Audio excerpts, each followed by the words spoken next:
So he lied in He's the done what? election debate, you know. Oh, a politician told a lie in an election campaign. Oh, wow, Neil. That is shocking. Right. That is a hell of a scoop there. Oh, go get yourself a producer, they said. He'll help you come up with topics and things to talk about. You expect me to talk about that for 6 minutes, do you? Yeah. I'm trying here. Thank God you were here, Neil. Jesus. Oh, hey there. Ladies and gents, it's Thursday. It's time for an alternative paper review. Prince Andrew's a nonce-burger. First up to the Daily Express, who lead with eternally in their debt. Which is obviously about the original English Channel invasion. You know, the original Stop the Boats campaign. D-Day, Normandy beaches. Absolutely, let's commemorate, let's pay our respects to those who died so that we might live. Though I have to confess, when I saw that headline, eternally in their debt, I half expected to pan out and see a picture of me sobbing in front of Halifax. The Mail, who bizarrely actually cheered on the Nazis, lead with a similar sensibility, our eternal debt to the fallen heroes. They also have a picture of the Queen. It says, as veterans move the Queen to tears. I don't care how many times they try to rebrand her from the Queen consort to the Queen. She's not the fucking Queen. King pays emotional tribute. I mean, no disrespect to those who made that ultimate sacrifice so that we could continue to live freely.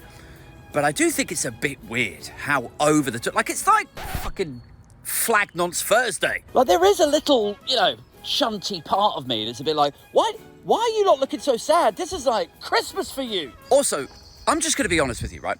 If it's so heroic to go across that channel and storm those beaches, which I'm not saying it's not, clearly it is or was, but if it's so heroic to you, Daily Mail, Daily Express. And if you equate immigrants landing on our beaches in boats as an invasion, like I don't do that, that's what you guys do. But if you say refugees arriving in Dover, like that's an invasion, surely you should be celebrating them. Are they not brave too? No, tofu gargling immigrant bastards. Well, the next time Farage starts anger wanking about young men of fighting age washing up on our beaches, I'm going to go down there like... It's all right, lads. It's all right. I know they're calling you names. I know that they're saying that you're scroungers, that you're already coming here looking for a handout, but it's okay. I got you covered. Look, just take a few Union Jacks, wave them around. Here's a picture of the Queen for you, the real Queen. And stand back and watch Farage and Charles Moore get confused. Like, well, to be honest, Nigel, I think they're actually probably all right chaps. I think we just got off on the wrong foot with them. Ribbit. Well, fuck me in the face and call me fuckface. Anyway, I suppose it's time we returned to party politics with all the enthusiasm and excitement of a stepson hearing his stepdad's belt unbuckle. Yes, this is the story that in the leaders' debate on Tuesday night, Rishi Sunak continued to go back to this figure of £2,000. If Labour get in, every working family in Britain is going to get hit by a £2,000 tax rise. Now, Starmer didn't push back on it in the leaders' debate at all, which at the time seemed strange. Like if somebody told me in a debate, oh, you're planning to do X aid or Y, and I knew that I wasn't, I think I'd be like, no, I'm not. Where have you got that from? That is a fabrication. But Starmer didn't do that at all. In fact, he allowed Sunak to continue saying it. And in the immediate aftermath, everyone was like, why didn't he push back? Maybe he's not a particularly good leader. If this is how he performs in a debate sort of situation, how could he stand up to Putin? Well, if it's anything like the Conservatives, I suppose he'll just sit on the Russia report and then take a few checks from him. Anyway, pushed to prove or back up this £2,000 figure, the Tories said this has come from independent civil servants who work in the Treasury. The only problem was those same civil servants then put up their hands. They were like, yeah, that was us, but we never said this was a final confirmed figure or that it was okay to use in your campaigning. It's absolutely not. So Sunak was warned that the figure wasn't finalised or verified, but he chose to go ahead and use it several times in that debate anyway, despite not having the approval of the people who arrived at the figure. So now, two interesting things have happened. The first is that Labour are credible in saying, don't listen to him, he's desperate and he's lying. The second is they're able to weave this narrative of Starmer being some sort of Machiavellian genius, you know?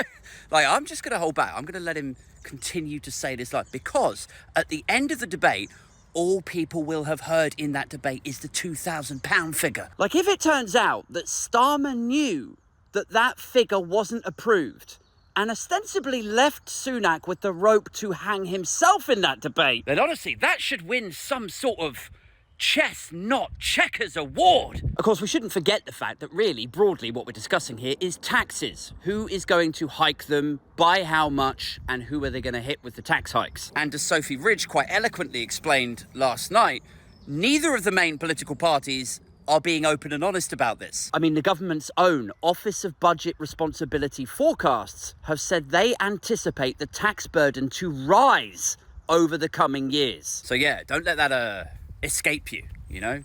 Pretty meaningless whether Starmer says something or Jeremy Hunt promises something or they try to catch each other out. Will you commit to not increasing property taxes, Keir Starmer? Well, we commit to not increasing taxes on private pensions, inheritance taxes amoral, and private school VAT.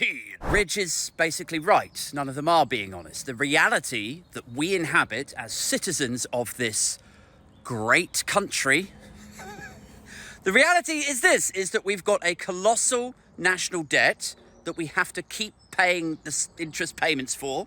And those interest payments are like 120 billion pounds a year. That's money that should be getting spent on schools and hospitals and a collapsing social care system. Plus, we've got this aging population who need looking after. We're not having enough babies. There's not enough new people coming off the conveyor belt to earn money. And then that tax money goes towards servicing the older populations. And so in the absence of growth, which although they all endlessly bang on about, nobody's actually making any moves to try to achieve growth, i.e. rejoining the single market. So in the absence of growth, the only way that you can afford to continue to service that older population is by increasing taxes on the young, or by borrowing more and more and more, which is why we went through record borrowing, I think, in January or February this year. It's why the national debt has now surpassed our GDP, and it's why the tax burden is this high, and why it's forecast to get even worse. So yeah, things are bleak. They're probably not going to get any better. Hooray for Britain. Have we, Neil, have we got, you got any boats? Should we head to Normandy? Hey yo, it's the alternative paper review. Coming in for you every day is the truth. Roasting the Tories, bring you the stories. A. Thompson talking blue in the room. Dude in the shed, big ears with a brew.